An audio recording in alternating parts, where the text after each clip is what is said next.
Hello and Happy New Year. You're very welcome to the Effective Living Series 2024 right here on Citi FM and Citi TV. My name is Apioko and I am your hostess.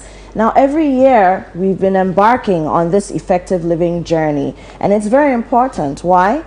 Because once you've come out of a previous year, you've done all the trials, you've done all the triumphs, you need something to hold on to get you through the next 12 months. This series is sponsored by Enterprise Life, and we're very happy to have them on board.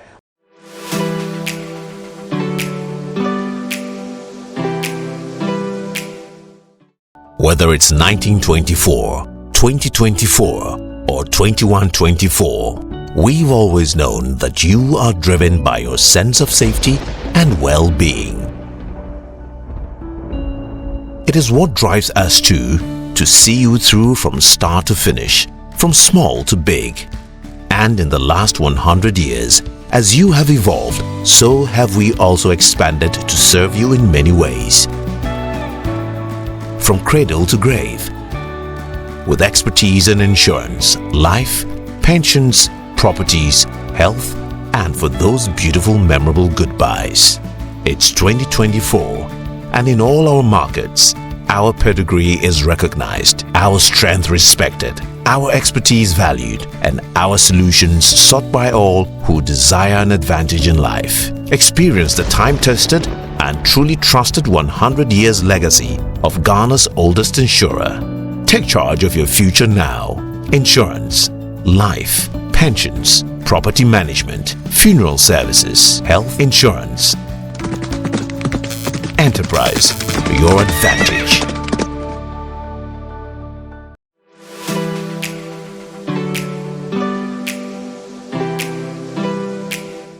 This week, we're looking at building resilient foundations. Building resilient foundations. You as an individual, you as a personal person for yourself.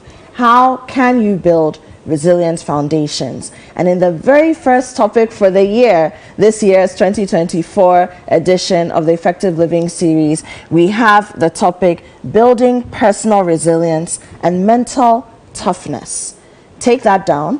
Building personal resilience and mental toughness. And there's no man I could dream of better than the one I'm about to introduce to take this topic. He understands it. He's taught it to many people, coached many people to build themselves, to build that resilience that's necessary to do the best that everyone needs to do and to be the best that you can personally be. And so it is my pleasure to introduce friend, brother, Mr. Michael Ohene-Effah. He's the co-founder of LeadAfrique International, and he's an international development consultant. Hello. Hi. How are you doing? I saw when I started introducing you, start laughing. But it's true. I mean, you LeadAfrique, and of course you've not been doing this just for adults. Yeah. I've seen you and Letitia and the team at LeadAfrique groom young people as young as 5, 6, 7, 8 years old, 4 years old, and the things that they're doing, the way they think, it's admirable. That's right. And so you are the best person for this. You are. Well, thanks for the compliment. And Happy New Year. Many, many, many happy returns. May this year be our best year yet. Amen to that. Yeah. Amen to that. And it's pleasant surprise to see you here. Well, yes. Yeah, you know, usually my boss and I will be doing this. But, yes. you know, every now and then, you know, I'll check in with you, as you say it. I'll check in with you. Well, it's a year of changes. It is a year of changes. So let's get right into it. Why is it important, first of all, to build personal resilience? And what does that mean? And then secondly, what does it mean to have mental toughness? Well, Muhammad Ali said something years ago. He said that inside of the ring or outside of it, a man is not disgraced when he gets knocked down, but he gets disgraced when he stays down. So that's why it's so important that we need to equip ourselves with the skill of mental resilience and toughness to be able to prepare us for the year. So basically, whether you win or what is supposed to look like winning, whether you attain that or not, the important thing is that you keep going. You keep going. Resilience is your ability to bounce back after challenges, after setbacks, after problems. We all know. 31st night, we all went to church, wore our white, and we made some declarations and a lot of aspirations and goals and dreams. But we all know that once the year starts, it doesn't go as we've planned it. A lot of things happen, both at the macro level and at the micro level. The year does not always go according to plan. Now, even when you are driving, there are detours, there are stops, there are potholes, there are boulders, there are rocks that, so the road, the journey of 2024 is not going to be a smooth one. It's not going to go as we have planned it by the book. Now, things will happen. Now, when they happen, how do we bounce back? How do we stay on course so that we shall achieve that dream, that aspiration, that declaration that we all made on 31st night? Right. That's why this topic is so important. Wonderful. Yeah. What does it mean when we talk about personal resilience? All right. Now, let me illustrate that with the story of the teacup. Okay. There's a cup here. Now, we've all seen this. This is made of ceramic. Yes. It's a ceramic teacup. We all use it every morning, whether for tea, chocolate, or coffee. Cocoa. Or cocoa. No, this is not the cocoa one. The cocoa one is bigger. It has to be Bunswa. This one is for the Pechefe people. But we all know this teacup. Now, this teacup doesn't start life as a teacup. It starts life as a clay. And it goes through 4 processes before we see it as beautiful as this. Now, when it is clay, you won't respect it. And it will not come anywhere near your table because it's dirty, it's from the earth, and it's unsightly. But then, the sculptor will take a piece of this clay and beat it. Beat it so hard that it's now a smooth texture that he can work with. So that's the first thing. It is beaten. Then it is beaten. But it does not stay in that state. Even in the beatings, this teacup knows that there's a higher life and a higher purpose for it. And so it endures stage 1. Stage 2 is molding. Now, if you know how this teacup is made, you would know that the sculptor will put it on a wheel and spin it. And as the wheel is spinning, he's using molding. His craft master hand to mold this teacup into the shape that we see it. So that's stage 2, mold. And then it moves to baking. After it's been molded, you will think this teacup hasn't gone through enough trouble already. But it doesn't stay there. So from the time when it was beaten to the time when it was molded into this shape, as if the troubles have not ended, it is now put into a furnace. Extreme hot furnace. And it's not oven, no, it's a furnace. And so it's heated temperature to the highest possible degree. And this teacup will now stay there. That is what allows it to go through the storms of life. That is what allows it to be resilient. Now, if it does not get baked, guess what will happen to it? At the least fall, at the least trouble, it will crack. But it is the hot furnace that prepares it for its life, the life ahead of it. Children will use it, they will drop it. Maid servants will use it and drop it. Cousins will come and visit and drop it. But this teacup is resilient and withstands the troubles of time. Why? Because it had gone through a process of toughen. And then after it is baked, once again, the trouble has not ended. It moves to the final stage, which is painting. Now, whatever color the sculptor wants, it will now look for that paint. And this teacup will feel nauseous. It will feel like, what kind of paint is this? But that painting is what prepares it to be now served on the plates, on the tables of presidents, kings, and ministers. Now, if it says that, no, you know what, I don't like it, it is early morning, I don't want to be nauseous, so don't come my way with this paint. Guess what? It will be used to serve beggars or some other place. But it is the painting that now makes it so beautiful that it can be put on the table of presidents. So that's what mental toughness is about. The fact that we all go through a series of processes of self-discovery, of challenges. But those challenges are preparing us for the next phases of our lives. So if you don't go through the process of beating, of molding, of baking and of painting, you will not be useful. And a lot of lives are trapped at one of the phases. So there's a difference between the clay and the teacup. A lot of us, because we don't want trouble, we are trapped at clay stage of our lives. The clay, Sometimes for 18 years. Because in your work, you don't want to move to the next level. Anytime they give you a higher assignment, you refuse. They want to move you to head the district office, but because it is a village, you don't want to go. So you are trapped at clay stage.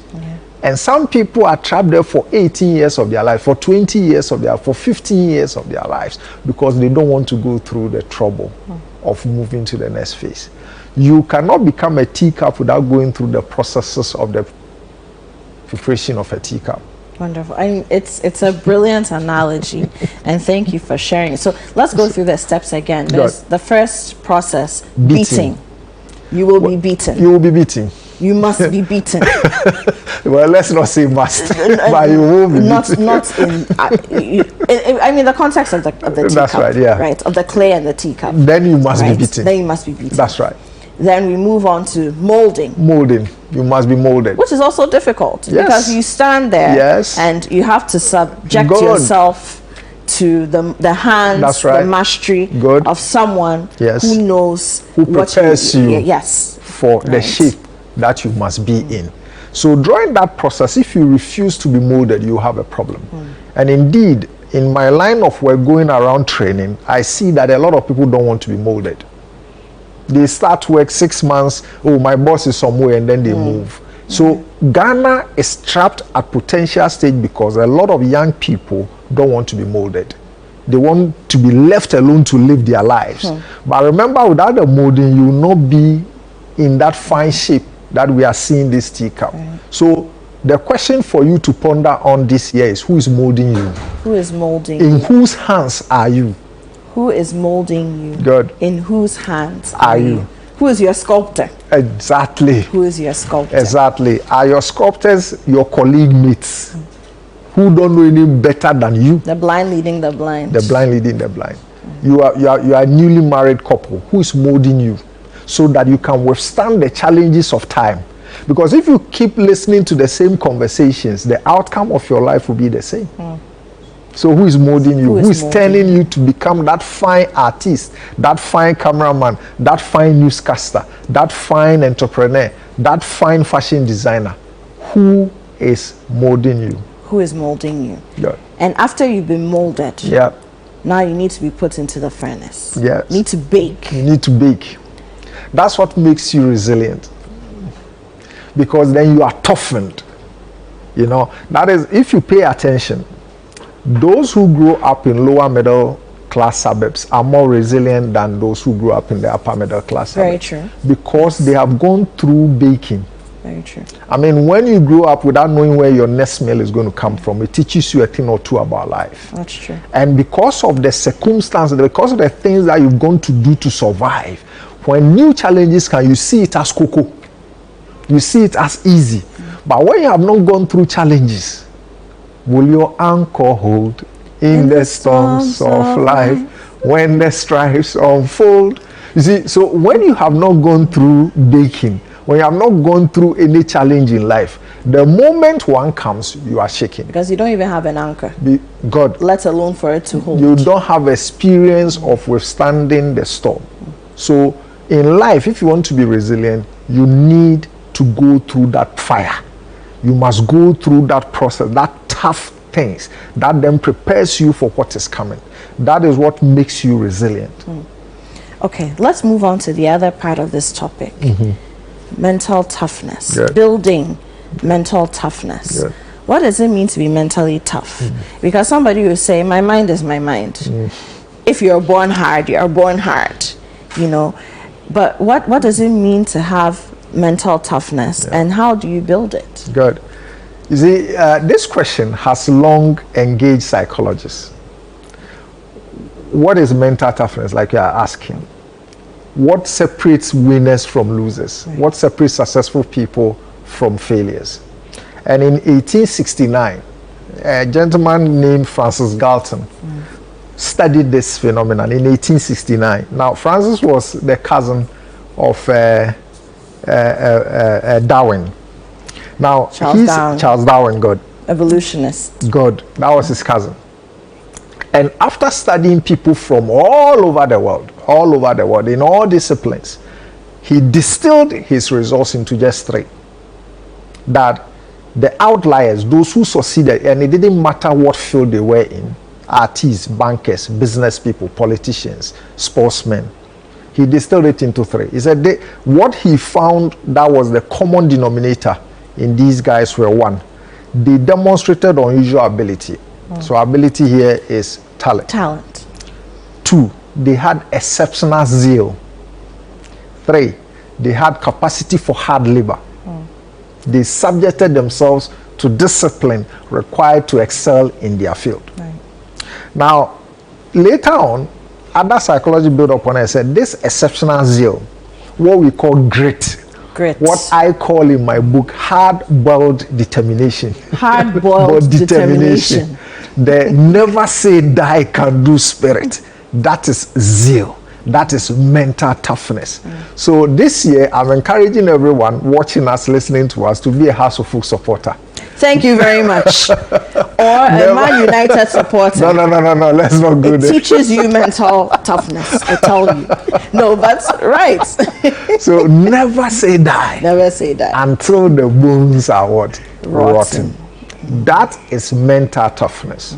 Now, you know, it's very funny that, no, it's not funny, it's interesting that Kotoko has, when you look at their motto, it's virtually saying the same thing, because Kotoko also says Ukuma Pima Apimbeba, meaning you can never defeat us. If you kill 1,000, 1,000 will rise up. So both of them are saying we will never die, we'll never say that, we'll never give up, we'll continue to fight. All right, so now how do you develop that? Right. I'm going to give just 2 keys. Number 1, to develop mental toughness, always ask yourself, how do I interpret the events, the things that happen to me? How do you interpret it? That's the key to mental toughness. You see, the problem is not the problem. The problem is our interpretation of the problem. And that is what Captain Jack Sparrow said in in that movie. You know, he said the problem is not the problem. The problem is your attitude. Pirates of the Caribbean. Thank you. He said the problem is your attitude towards the problem. And so this year, 2024, if you want to build mental strength, mental resilience, ask yourself, how do I interpret the things that happen to me? So let's say loss comes your way, and it could be any kind of loss. You lose a loved one, you lose money, you lose your job, and straight away you go to the universe hates me, God doesn't love me. As for me, every time bad things are happening to me. Why me? Playing the victim. That's right. And feeling sorry for yourself. That's right. As opposed to, why did this happen? Did I have anything to do with this? If not, what can I do the next time that would not land me in a situation? Or how can I rise above the situation and continue? That kind of thing. That is it. That is it. You've explained it very beautifully. Because you see, let's take, for instance, the loss of a loved one. It's very painful. It's heart-wrenching. But there's a loss. What can you do? You can only cry so much. So how do you then interpret that? You can interpret it and say, it was my fault. It is this. I'm part of it. I shouldn't have done this. And you can go on for 4 years. But it's not going to bring the loved one back. But somebody else will interpret and say, okay, it's happened. I didn't have any role or part to play in this. Now I'm going to pick up the pieces and live my life to honor the memory of the one that is gone. So you see 2 different interpretations of the same issue. For some people, a loss happens and it shatters them for 7 years. For some people, a loss happens and they bounce back after 1 year and are able to even build upon it. Out of the ashes, we rise. So those are the people who you see and say, but as for this man, how is he able to move on so quickly? But this woman, isn't she supposed to be mourning? She hasn't even removed the black yet. Those are the people you see. So they are interpreting it differently. It is not the loss, the death, the bereavement, but the interpretation. So this year, you've got to change the way you interpret the things that happen to you. Let's assume that your office has asked you to go and head a new branch in Sunyani. Yeah. Some people interpret it as, they want to trap me. These people, I said it, they don't like me. Look at the way, new branch, there's nothing, there's no customer base, there's no deposit, and they want me to go there. Where will even my children attend school in Sunyani? This one said, deaf sender, no, I have to leave, I have to leave. Somebody to take it as, wow, this is my first opportunity on the managerial ranks. I'm going to take it. This is virgin field for me. I'm going to take it and show this company that I can do something. Interpretation. So it is not what happens to you that's the problem. It is how you interpret it. Now, okay, let me give you 2 keys to interpret it. So number 1 is check your attitudes and beliefs concerning the things that happened to you this year. Your attitudes and your beliefs. Your attitude and your belief. You see, let's assume that you are a new staff of Citi FM and you come here and as a new staff, everybody, hey, buy this for me, oh, do this, and say, these people, they don't respect me because I'm a new graduate. They are using me like some boy. Everybody just sends me, go and buy Wache, go and buy Gobe, go and do this. Another person to say, oh, they like me. Oh. Look at the way all the bosses just ask me to buy food for them. This is very good. I'm going to work hard. Next time, it will not be food. They will ask me to go and cover a story. Yeah. Your attitude and your belief. And so check these things if you want to build upon it and have a different outcome in 2024. Now, to do that, you see, your attitude and your belief does 3 things. They either help you, harm you, or hinder you. 3 H's. Help, harm, or hinder. Your whole life is a summation of this. So wherever you find yourself this year, whatever it is that you are doing, your attitude and your belief towards the events, the circumstances, and the things that are happening to you are helping you to achieve that aspiration and declaration you made on 31st night. It is either harming you or it is hindering, it is stopping you from making progress.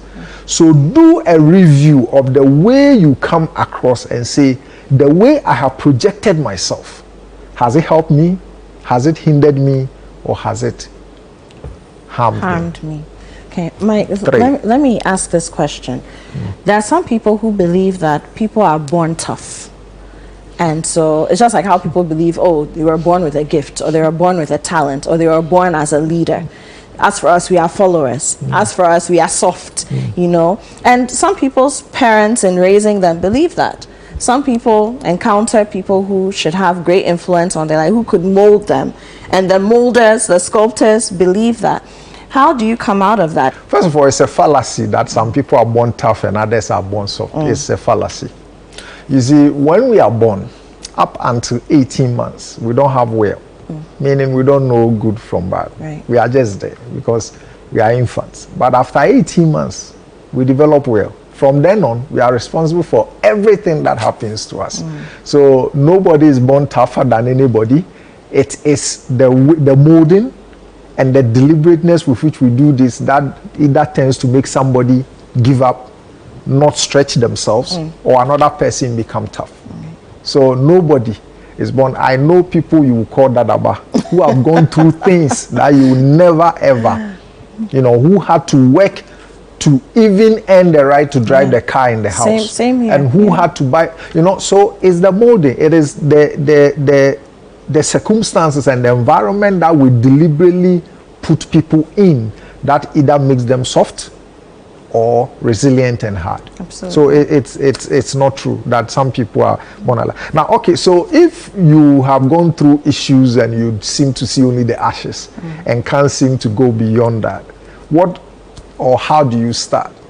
All right, let me just give 5 keys and we are done. But 2 questions, first of all, to help you to change the way you are seeing things. So number 1 is, what is this teaching me? Anything you go through in 2024, what is this teaching me? What is this teaching me? Because that already begins to put you in a certain mental state. So whatever you go through, no matter the problems and challenges that come your way, it's a teachable moment. God, the first thing is, what is this teaching me? Then the second question is, what does this make possible?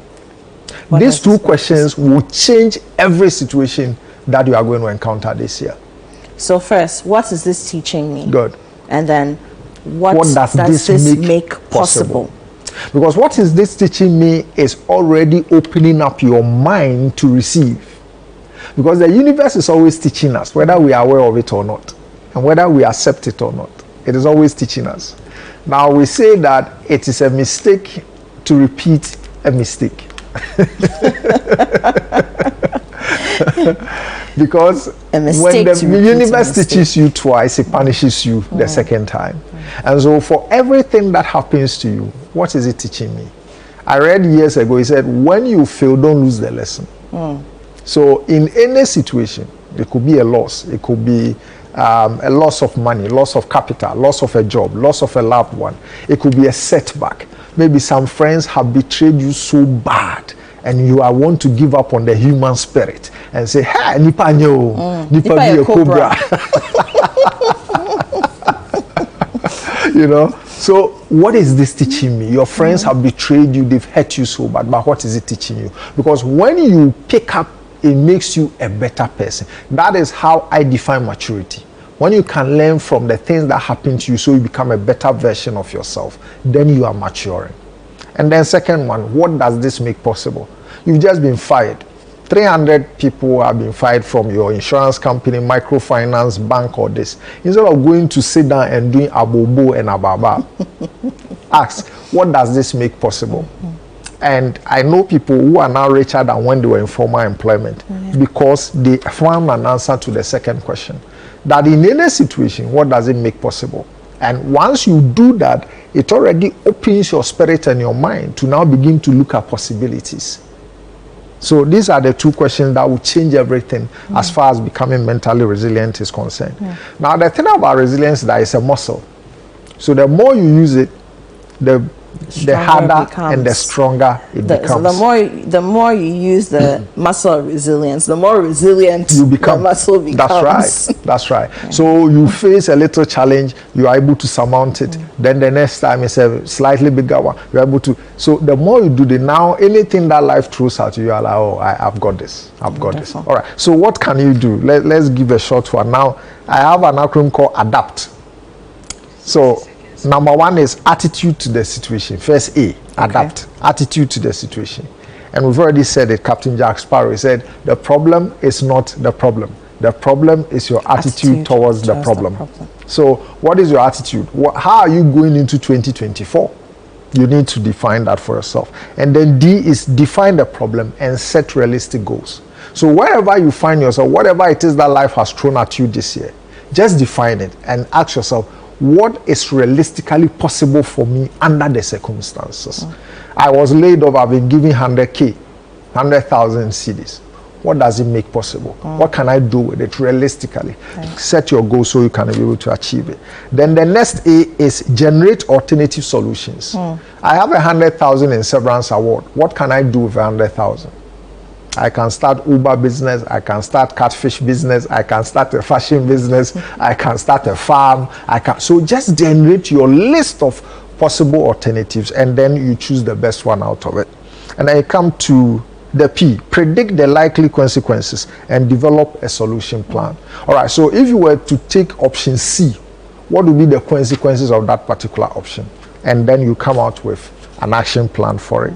And then the last T is try out the solution and see if it works. Test it. You know, when you are going into a pool for the first time, what do? You use your feet. Exactly. Literally. Test the water. Test the water and see what, you know, how deep, how shallow, how fast the waves are, and then you'll be able to know how to swim. All right, we've been speaking to Mr. Michael Ohene-Effah. He's a co-founder of LeadAfrique International. He's also an international development consultant. He's no stranger here at Citi FM, Citi TV. And we've been speaking about how to build personal resilience and mental toughness for 2024 and indeed beyond this year. My name is Apioko. This is the Effective Living series. Catch us tomorrow again, 9:15 a.m. here on Citi FM and 9:30 a.m. right here on Citi TV. We'll see you.